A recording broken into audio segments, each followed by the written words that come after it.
Здравейте отново, с удоволствие бих искал да ви представя следващият гост, един млад и невероятен експерт, който в последните години се доказа като един от топ e-commerce експертите и Facebook експертите в България. Участва в всички, ще да кажа почти, но най-вероятно във всички събития в България, бива канен и споделя наистина практична информация, защото точно по тази тема ние имаме нужда от практична информация.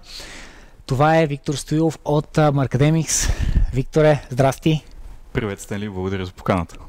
Благодаря, че първо прие да участваш днес и съответно в името на Markademics като нейн основен представител станахте наши партньори за едно от най-важните събития в F5Conf, а именно конференцията за e-commerce. Това е наистина едно дългоочаквано събитие от всички, особено сега за предстоящото Q4, и ще се радвам да ни разкажеш малко повече за какво да очакваме, но преди това за хората, които според мен те са малко, които не те познават и които не са те виждали, но разкажи на 2 на 3 с няколко думи за твоите успехи и всъщност защо хората трябва да чуят в последствие съветите и грешките, защото сигурен съм ти си ги изпитал.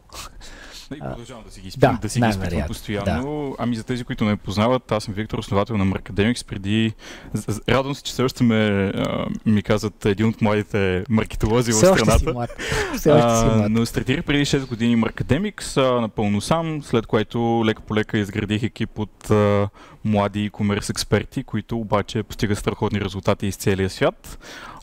Имам собствени онлайн магазини и като цяло това е нещо, което правим по цял ден, да рекламираме всъщност онлайн магазини. И това, което видяхме всъщност е, че за да бъдеш добър в това да рекламираш в e-commerce индустрията, трябва да имаш много повече знания, отколкото просто как се пускат Facebook реклами и какво е Advantage Plus в момента, примерно, което е много нашумяло, или как просто да настроиш рекламите. Има много неща в бекенда, отзад, които трябва да разбираш, за да можеш да направиш успешни рекламни кампании, да направиш най-важните неща, които сега има нужда конкретния бизнес. Понякога бизнесът ще има нужда от това да изкара малко по-добра печалба, по-добър профит марж да има за определен период. В друг момент просто ще има нужда от много нови клиенти, които да влезнат дори с по-малко печалба.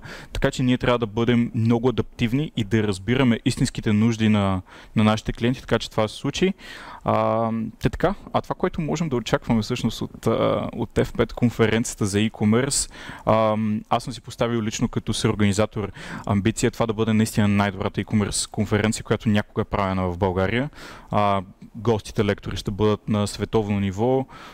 Мога да открехна лека, то не е вече чак такава тайна, но един от гостите ще бъде Алекс Федотов, който личен мой ментор, един от най-популярните лица в момента за що се отнася до рекламиране на онлайн магазини, така че ще имаме както локални, така и международни гости, които са на световно ниво, на които на всеки един от тях съм казал, че искам да направят такава лекция, че те самите да биха си платили за конференцията и след това да им бъде лекцията, която да са запомнили в крайна сметка и да разказват за нея много дълго време, така че поставяме си много високи цели, много висока амбиция, така че когато даденият човек гледа конференцията онлайн, да си каже, да, наистина си заслужава да си отделя този ден, защото това ще ми е деня, в който аз ще науча страшно много нови неща. Което е всъщност основната причина, поради която и ние дойдохме при теб с покана, защото ти, освен че гориш в това, което правиш, го правиш и всеки ден, супер успешно за твои клиенти и съответно за твоите собствени проекти, и най-вече знаеш какво да изискаш от други експерти, за да могат те да отговорят на тези очаквания, които ти самия им поставяш. Защото всички знаем, когато правим конференции в България, по някой път конференциите се разделят с фокус повече нетворкинг, повече повече информативни лекции, докато тук това, което всъщност прави разликата при нашата конференция, защото макар всички други конференции да са уникални за своя пазар, e-commerce конференцията тук в нашия форум не е уникална като първата или подобна, но ще бъде уникална спрямо какво? Съдържанието, както сподели. тъй като така или иначе тя ще е онлайн и ние трябва да направим така, че да компенсираме точно, че няма да имаш този нетворкинг момент, който е по време на самата конференция, въпреки че имаме нетворкинг събития след това, но да можем да компенсираме с нещо, което човек да си каже наистина, вау, това е сериозния ми ден, и тъй като ще е на 1 ноември самата конференция, това е точно периода преди черен петък. И това ще бъдат точно последните моменти, в които да направим последните приготовления и промени преди черен петък. И преди 3 години, стартирайки един от моите брандове, точно около 1 ноември направихме едни много сериозни промени в офертата, която бяхме задали на нашия онлайн магазин. И това го направи от магазин, който губеше пари в началото, го направи магазин, който след това пишеха в Forbes за нас.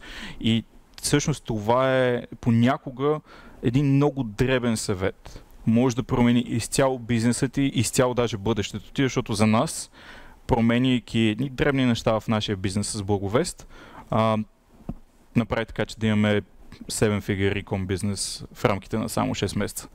Я го кажи сега на български, за да могат хората да разберат, че това всъщност е милионен бизнес. Милионен бизнес в рамките на 6 месеца, да. Защото това, разбира се, пазар е съвсем различен, цял свят, не е в България, но всъщност вие имате изключително много успешни клиенти и проекти тук, също на локалния пазар, и ще имате така огромната възможност да споделите и какви са разликите между това да имаш онлайн магазин тук и как се управлява такъв и от рекламната му част в чужбина. Имаме едни-двама млади успешни предприемачи, които са по-млади от теб, мисля, ако не се бъркам. От Ina Essentials, наистина двама. Ina Essentials са точно най-голям по-големи от мен. Така че, така ли? Така че почти сме набори с тях. Добре, значи почти набори, те също в 7 цифри, дай Боже, всеки му такива млади хора, около които той да стои и да може да черпи вдъхновение и информация, но това са хора, които правят български продукти, го изнасят в чужбина, правят фурор тук и те ще разкажат своята история. Какви други обаче истории имаме още в самата конференция? Защото това, което аз мога да споделя, че на мен ми е интересно, когато си говорихме за e-commerce, е, че на нас ни трябват вдъхновяващи примери и стратегии от различни брандове, които вече са успешни, за да видим какво можем да си вземем.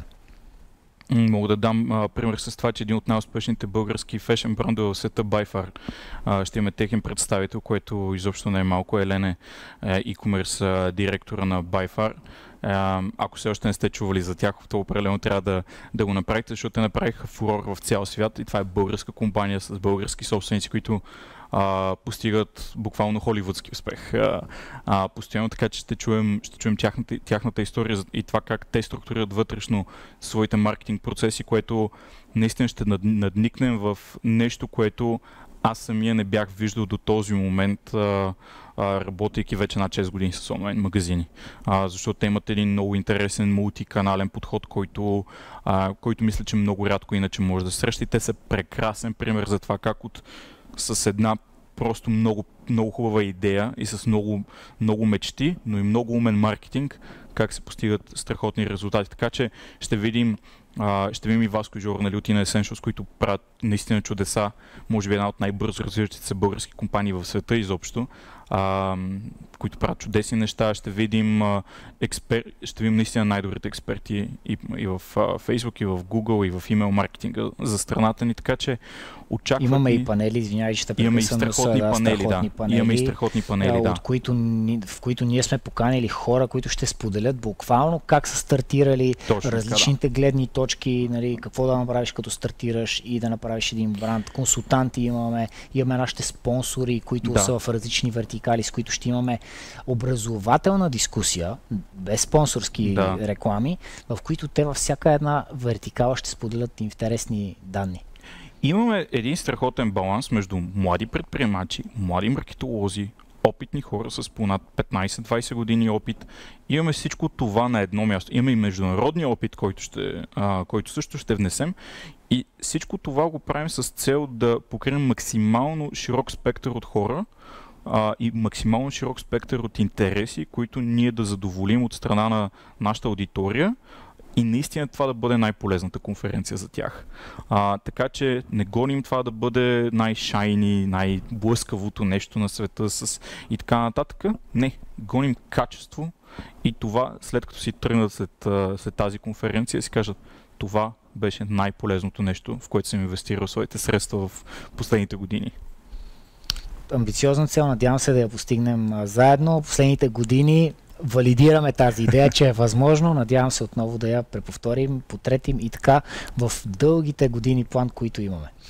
Нека да минем и към образователната част, защото съм сигурен, че голяма част от зрителите ни се интересуват доста от съветите, които ти би им дал, какво да правят и какво да не правят. Разбира се, стартираме с най-важното, пак казвам грешките, защото те са най-лесно да спрем да ги правим, а по някой път само това ни прави успешни. Абсолютно. Аз съм изборил 3 неща, върху които можем да се фокусираме веднага. Първото е липсата на достатъчно рекламно съдържание. Преди това и колегата от HTTP спомена за Advantage Plus. Advantage Plus изисква изключително много рекламно съдържание. Ако нямате достатъчно изображения и видеа, това ще носи големи проблеми. Всеки път българските онлайн магазини ми казват следното, ама много е трудно да се работи за рекламно съдържание, да правим видеа, да търсим контент креатори, хора, които да заснемат съдържание, инфлуенсърите искат много пари и така нататък. Аз бих казал следното, ако нещо е трудно, значи трябва да го правите, защото всички останали няма да искат да го правят. И рано или късно ще видите, че това ще е разликата между това да имате успешен онлайн магазин и това да нямате. Много често разликата между това да имате добър ROAS и лош ROAS е едно рекламно клипче, което да ви е направил един добър контент креатор, който да е направил наистина хубаво видео, в което да обясни как използва продукта, защо го използва и какви са резултатите от дадения продукт.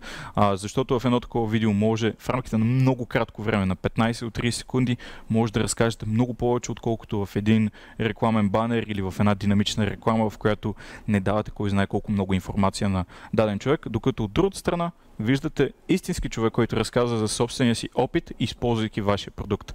Това е много по-силно от всякаква гледна точка. Така че първата грешка, която виждам постоянно, тя не е само в България, но у нас е много по-специфично и имаме много повече поле за развитие в нея. Това е липсата на достатъчно рекламно съдържание. Второто нещо, което наблюдавам все повече и виждам, че в световен план става все по-важно, и това е неглижирането на репутацията на магазина. Хората проучват. Все повече хората проучват. И дигиталната грамотност на населението у нас расте всяка година. Възрастното население, което има по-висока покупателна способност, все повече и повече вече проучва. Не е само младите да гледат и да четат ревюта и така нататък, но ние вече виждаме, че не можем толкова лесно един вид да подлъжим аудиторията си просто с една реклама. Трябва да поддържаме да имаме добър продукт, добър customer service, т.е. добре да се държим с клиентите ни и да направим така, че репутацията ни онлайн да бъде колкото се може по-добра. Да не лъжим най-важното нещо и да правим така, че в Google, в Trustpilot или изобщо коментарите ни в Facebook да бъдат колкото се може по-добри. И третото нещо, което забелязвам все повече и повече, това особено при по-младите амбициозни маркетолози и предприемачи, това е фокуса върху дребни детайли. Всяка една дребна настройка в Ads Manager да бъде перфектна, да се скалира точно с примерно 20% и така нататък, обаче да не виждат, че офертата не е окей. Да не виждат, че всъщност уебсайта има проблеми. Да не виждат голямата картина, че имаме, в крайна сметка имаме пазар и дадения пазар ние му предлагаме даден продукт, който трябва да го предложим по максимално добър начин и този потребител от другата страна да се довери на него. Само че това няма да се случи с някой малък трик в Facebook или с смяната на бутона, примерно зад токарт от това да е черен, да стане зелен или син или какъвто и да е било друг. Не, това са важни неща в по-дългосрочен план, в по-голямата картина, но когато ние стартираме или имаме средно голям магазин, фокусът трябва да бъде това, което аз предлагам на пазара, достатъчно добро ли е и представям ли го по правилния начин, така че аудиторията ми да се довери. Така че фокусът върху древните детайли трябва да отиде, да бъде изместен малко от работата ни. Аз лично съм попадал в този капан. Всичките ми колеги са попадали в този капан. Мисля, че няма човек, който да не го е правил с малко повече опит, но бих казал, че това е една от най-основните грешки, които забелязвам. Чудесно така ги артикулира и в последствие, нали, направи супер транзишън върху и съветите. Нека да видим и какви са съветите, които си подготвил. Първото нещо, което всъщност отговаря на първата грешка, това е работа с Content Creators. Намерете си хора, които обичат да създават съдържание. Може да не са официални инфлуенсъри, може да не са хора, които това им е професионалната работа. Намерете хора, които обичат да се занимават с Instagram, с TikTok, с каквото и да е било, и те да ви направят видеа, с които да изпъкнете. Това са unboxing видеа, т.е. как отварят продукта и какви са им първите впечатления. Product News, това е как използват самия продукт. Social Proof, това е да покажете, че какви хора използват вашия продукт, защо го използват дадения продукт. И ефекта от него. Да. И в крайна сметка ревюто, да ви направят ревюто, да ви кажат, аз използвам даденото кремче примерно 3 месеца, по-хубав крем не съм използвал, промени ми изцяло живота, нямам вече проблем примерно с акне или с каквото и да е било друго. Тоест да имате малко повече маркетинг във видеята. Да не е просто хубава снимка, хубаво видео. Нали? Може да платите и 10 000 лева за много хубаво видео, обаче то да не продава. Защо? Защото нямате маркетинг елементите. А едно селфи видео, което се прави за 30 секунди от човек, който казва, тествах го, бях скептичен, обаче наистина работи, и има много по-силен ефект, отколкото едно видео, което е с 5 професионални камери, монтажисти и така нататък. Второто нещо е да си представяме оферта по колкото може по-добър начин. Понякога имаме, то не знам дали е комплекс или нещо, но много се страхуваме да си представим офертата по качествен начин. Трябва да покажеш защо това, което предлагаш, наистина си заслужава, и това е много по-важно от всеки един друг детайл. Както казах, с колегата ми Благовест, моят бизнес партньор за един от магазините ни, когато си сменихме офертата и я направихме да изглежда чудесна в очите на нашата аудитория преди 3 години около черен петък, това беше причината изобщо нашия магазин да просъществува и да стане изключително сериозен и голям. Извинявай, какво направихте? Може ли да дадеш смисъл? Добавихте бонуси, намалихте цената или някакъв комплекс? Направихме бъндъл, който имаше смисъл от него, защото продукта има смисъл да се използва от двама човека.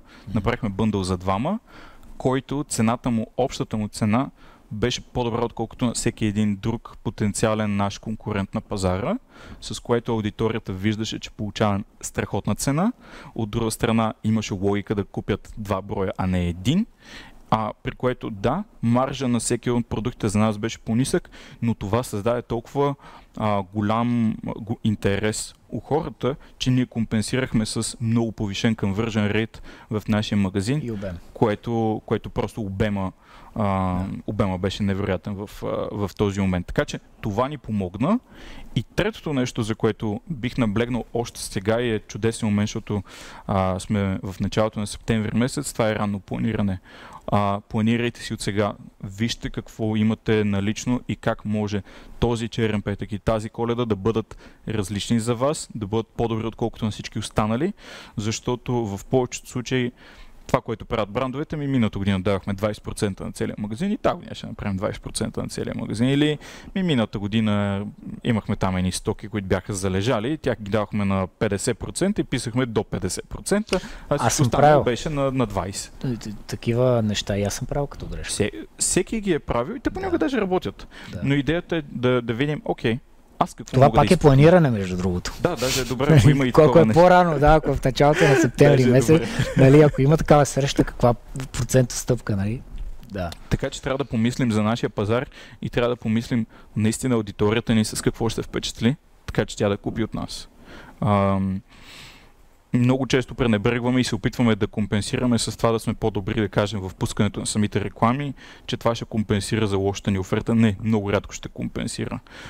Все повече хората, които пускат реклами, стават все по-адекватни и основите вече ги имат. Ако преди 3-4 години можехме само с основи да изпъкнем пред пазара, сега не можем. Сега не е само до това да знам как се наглася дадената реклама. Digital Pro се е постарало хората да знаят как да го правят това нещо. И от тази гледна точка сега трябва да изпъкнем с другото, с маркетинга. Така че подгответе си списъците с потенциални контент креатори, инфлуенсъри, каквото и да е било, защото там имате време за преговори. На тях ще им отнеме поне 2-3-4 седмици разговори, изпращане на продукти, каквото и да е било друго, така че вие да стартирате. Не може на 1 ноември да се сетите, че трябва да подготвяте Black Friday. Нали, трябва да се сетите по-рано да го направите това нещо. И ако в момента направите контакт с примерно 15-20 потенциални инфлуенсъри, от тях да работите с 5, чудесно, това ви е абсолютно достатъчно и вие сте си гарантирали, че ги имате тези хора. Да не говорим, че те ще са много по-склонни да работят с вас, защото около 1 ноември всички ще ги търсят, всички ще искат съдържание от тях, а вие още сега, септември месец, ще си им казали, хайде да направим едни видеа, може да ги направиш от сега за черен петък и така нататък. Най-вероятно и условията ще са по-добри, и времето ще е по-добро, и ще имате на спокойствие, когато влезете в същинския Q4. Ето това всъщност прави разликата един експерт или собственик на бизнес да бъде успешен. Ранното приемане на информация в точния момент, защото точно това, което ти направи като паралел е 1 септември днес и 1 ноември. 2 месеца могат да направят огромна разлика, както всъщност и в началото, нали, на въвеждащата ми лекция дадох как едни 30 минути експертно знание, ако се налеят в нашите глави, съответно може да постигнат наистина невероятни резултати. Един страничен и последен въпрос от мен към теб. Офертата на F5 добра ли е според тебе? Аз смятам, че е жестока. Аз преди малко го написах и във Facebook. За това, което ще получите, за хората, които ще гледате, за знанието, което ще получите, аз смятам, че е по-добра от всякога. Така че офертата е наистина добра и смятам, че всеки трябва да се възползва от нея. Не го казвам, защото съм част от организаторите, защото съм организатор, виждам какво се случва. И виждам колко сериозно се взема конференцията и всички конференции от страна на колегите. И нивото на качествено съдържание, което ще бъде там, просто смятам, че е безценно. Така че аз знам най-вече за нашата си конференция за e-commerce, че цената е повече от добра.